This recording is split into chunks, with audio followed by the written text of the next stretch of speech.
guys. Ooh, sorry, I'm sitting on my birthing bowl, so it's making a bit of a noise. But anyway, hi guys, welcome back to my channel. It has been a while since I've actually done a sit down video, considering all the other videos that I have published before this one, where I wasn't actually telling you guys what's happening and so forth. I actually just wanted to do like trimester updates, just so to let you guys know what exactly happened. I am recording this when I am 37 weeks. By the way, I am not in the first trimester in this video. I am in the third trimester. Wow, where to begin?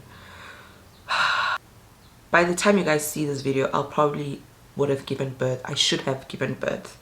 Basically, I decided to hold off posting any pregnancy videos and so forth, because I wasn't comfortable with the situation of sharing my pregnancy while I was going through it, especially because you never know what's going to happen, you know. I was influenced a lot by how my pregnancy started, and to be quite honest, I didn't even think I would experience pregnancy this way. I really thought that I'd also be like all the other pregnant YouTubers who found out they were pregnant, waited for like 3 months or 4 months, and then announced that they were pregnant, or 5 months, and then announced that they were pregnant, and you guys then see that play out until I have a baby.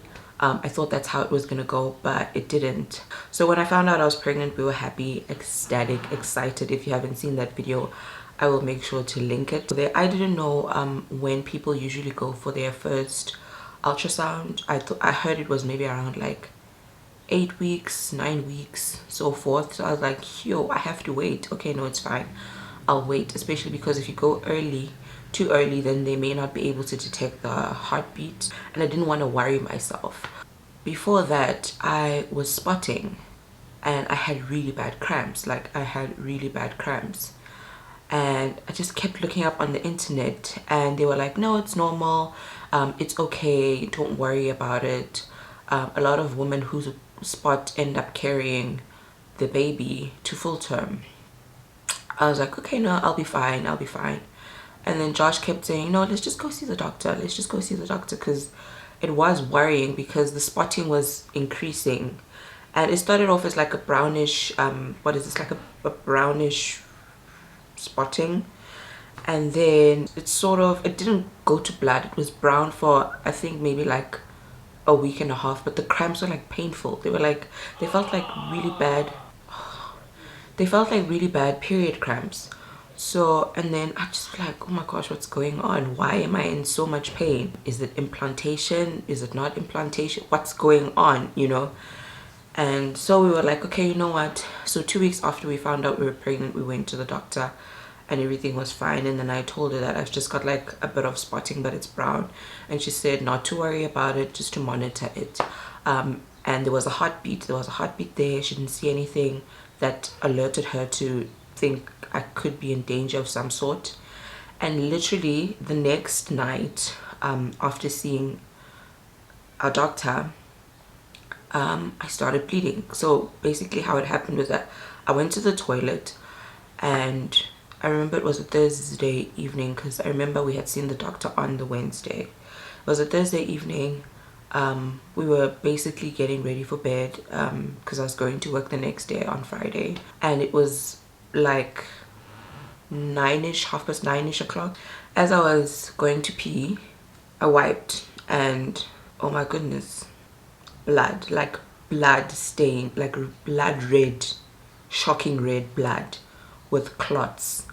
I immediately started panicking, and I was like, this does not look like it's good. This does not look like it's okay. And I like freaked out, and then I told Josh, I was like, dude, please wake up. He wasn't really fully asleep yet. I told him that, look, I'm bleeding, and I took the tissue and then I wiped it again, and it was still like a lot of red blood, like shockingly red with clots.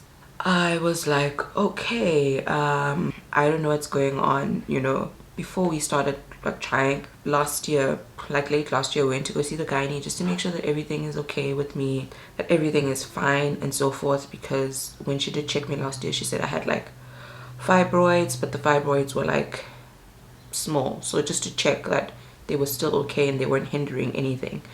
So during that appointment, she had told me that, look, when people try for kids, a lot of the time when they do get pregnant, they end up having miscarriages. I think, sorry, I don't remember what percentage she said, but it was a really high percentage, and I was like, what? She sort of prepared me for the worst, or prepared us for the worst, to be like, look, don't be upset if things don't go your way. I see a lot of patients and this is normal. I hate to use that word, that it's normal, but it's normal for women to miscarry at around 6 weeks or the first trimester, you know. And I was like, okay, you know what, I'm not gonna let that scare me, because I didn't want to have like a negative experience with pregnancy.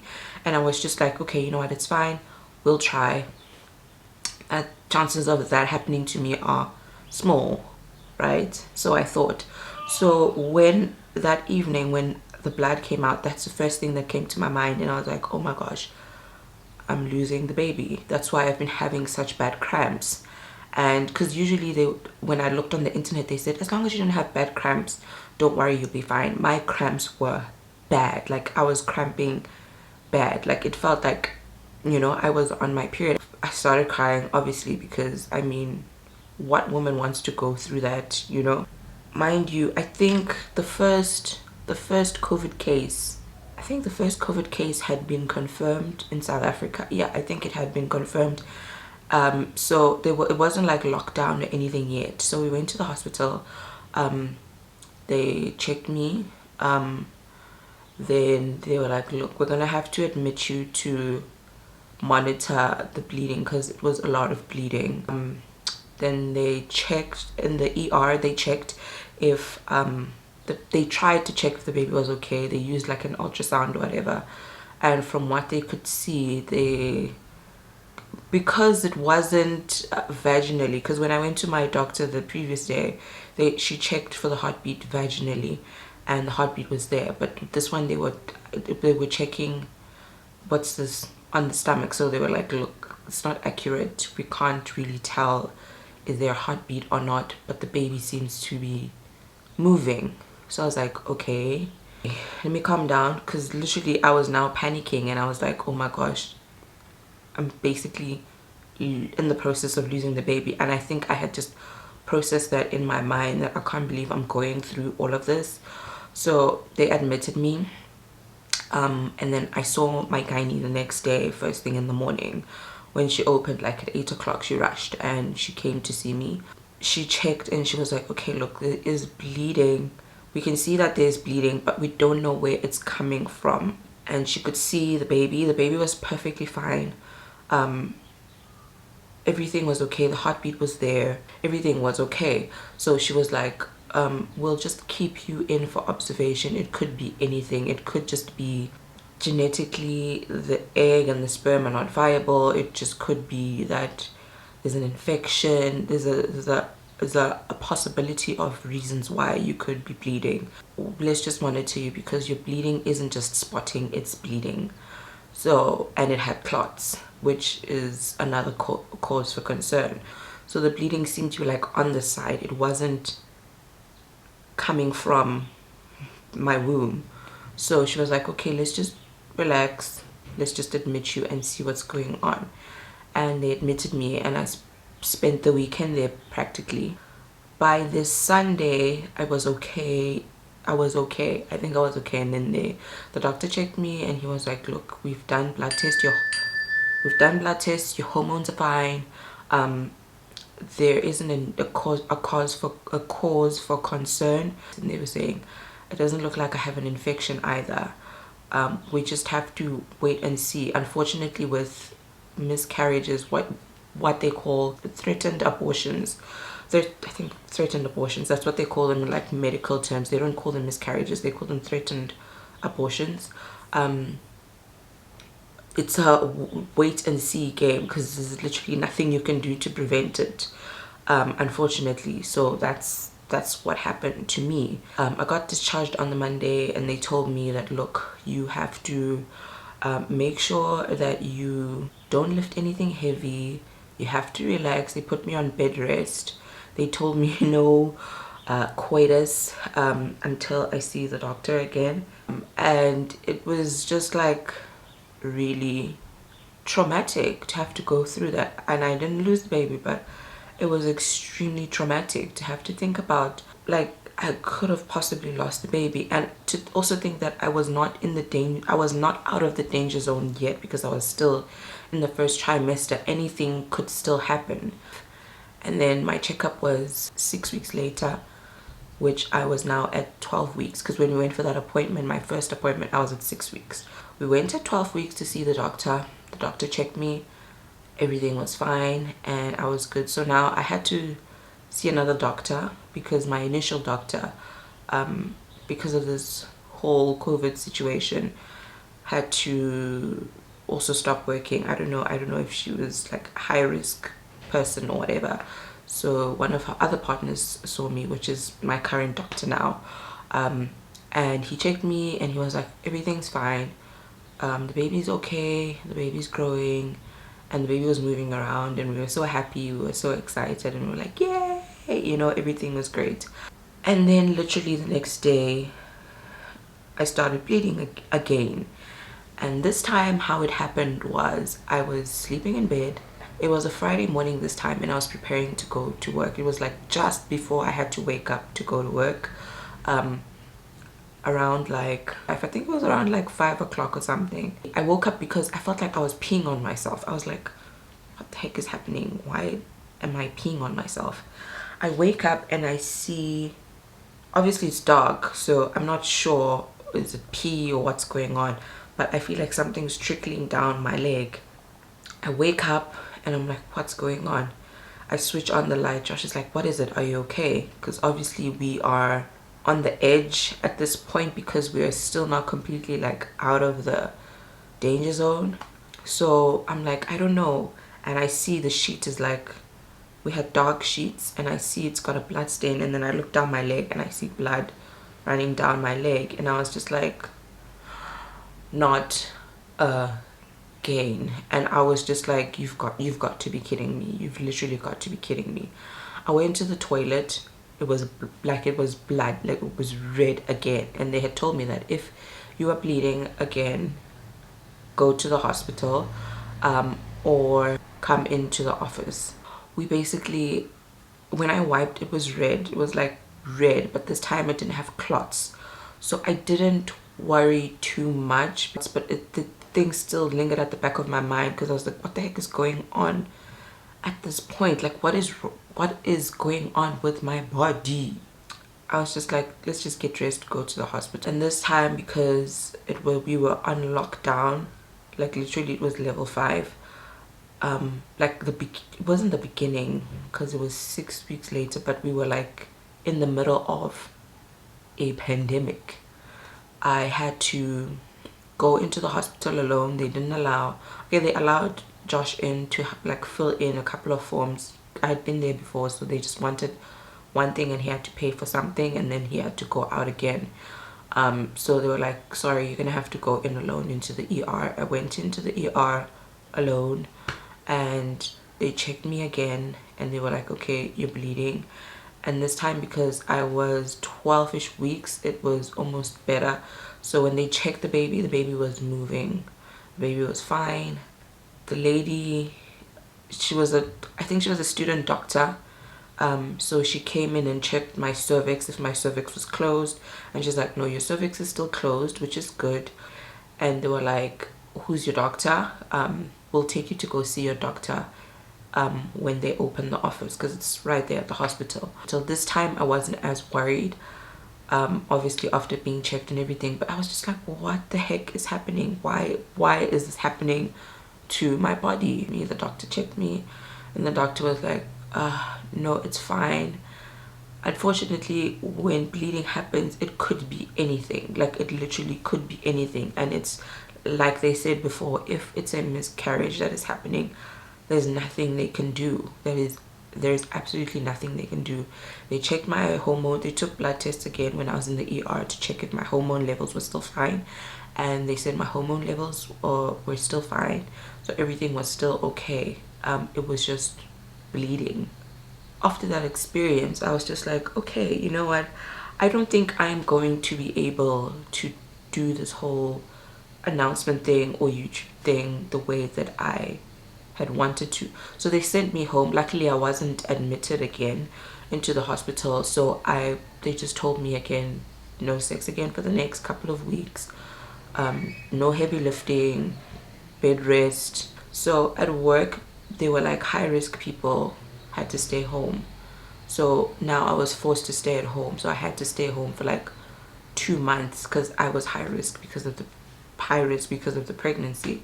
So literally I was sitting at home and I was going through the most, you know, and so many things go through your mind when you experience all those things. It's not easy, it's quite scary, and that's why I held off sharing it on social media, because I just wasn't comfortable. And I'm actually glad I didn't share, because it just gave me a peace of mind while I was pregnant. And the fact that I was pregnant during the pandemic, I still am, but it was like a peace of mind. At first I thought, oh my gosh, it's scary, will they let Josh in, will they do this, will they do that? So all those thoughts as well when I was admitted in hospital, because that's when they were talking about lockdown level 5. It was all extremely scary just to go through, to see the president announcing all those things while you're in the hospital. You have so many thoughts going through your mind. I remember immediately, I was like, God, I remember praying to you, telling you that, look, if the world is on fire, I don't want to be pregnant, and now I'm pregnant and the world is on fire. Like, so many things are happening, so many things are going wrong, and I'm pregnant right now. Like, is there any other way that you didn't listen to me? Like, how? Actually, when I went through it, I realized that, you know what, I'm actually grateful that I was pregnant, or you're watching this when I was pregnant. I was pregnant during this time, because I didn't have people coming up to me giving me their unsolicited advice unnecessarily, people touching my stomach unnecessarily. I didn't have to, you know, deal with a lot, because people having to tell me, no, don't do this, no, don't do that, or you should try this, or you should try that. I was actually happy that I went through it in peace, and I'm so grateful, because yeah, I wouldn't have been able to deal with people during this time. So I was just at home most of the time, relaxing, and it gave me time to just read, learn stuff about the baby, how I want to raise the baby, how we want to take care of our baby when she's here, how to do a lot of things, you know, things that we should buy, things that we shouldn't buy. It just gave us time to bond with the situation, and the fact that we were pregnant, and just the two of us. You know, if someone doesn't tell you that they're pregnant, don't ask them, because it could be deeper than that. They could be scared, they could be going through so many things.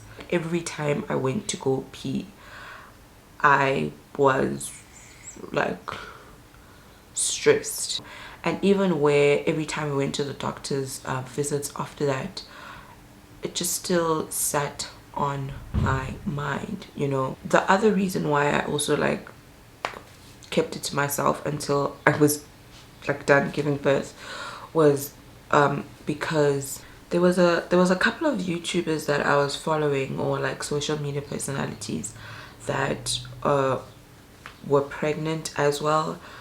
They were slightly further along than I was. So the one that I was following, she's an Australian influencer, and she lost her baby, and I was just like, oh my goodness. And she lost her baby at like 30 weeks, I think, 30-ish weeks, and I was like, oh my goodness. And then I think like a month later, it happened to a South African YouTuber who I had just started following, by the way, and I was like, oh, so excited, and I hadn't seen her posting in a while, and I was like, where is she? I hope she's okay. And she had her baby, and then she posted that picture saying that she lost her baby just stopped, and she was full term, she was ready to give birth. And I was like, yeah, because I was gonna do it, because I had told myself, no, I'll do it when I'm like 6 months. And then those things happened and I was just like, no. And obviously having gone through that at the early stage of pregnancy, you're just like scared and you feel like something like that could happen to you. And I tried to just, you know, be positive and pray about it and so forth. And then literally when I thought I would announce it again, there's a Botswana influencer who I also just picked up like a couple of weeks before, and she passed away. And I was just like, what the heck? And I was just like, you know what, let me just wait until the baby's here. And that's why I held off even releasing the videos before. I was tempted so many times because this is such a happy time in someone's life, and I didn't want to record because I mean it would be obvious again that I'm pregnant and people would probably ask me, and I just didn't want to put myself through that. So I was just like, you know what, let me record and then I'll release all of the footage later, because I do still want to share it because I love watching people's pregnancy experiences. Even before I became pregnant, I had thought to myself I'd keep quiet about this, what happened to me in the first trimester, but I was just like, why am I so ashamed to talk about this? Because a lot of women go through it, and it's quite evident that a lot of women go through a lot during pregnancy. There's no use in keeping quiet about it, but I didn't want to talk about it at that time or during the time that I was going through it. Yo, it's scary, guys. Like, being pregnant is scary, and it's not like that for everyone. That's the other thing. It's not like that for all women. It's different for all of us. Like my one friend who, she already gave birth. She was a month ahead of me. She basically, when I talked to her, she said that she didn't have any issues at all.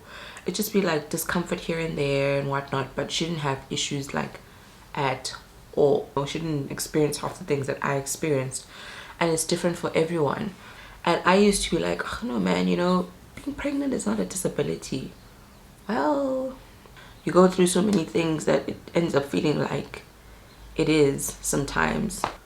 Yeah, that is it for my story about what happened to me in the first trimester.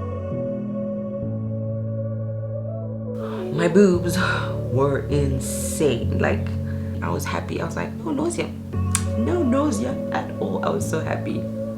My taste buds just like, everything tasted nice, guys. Like, everything was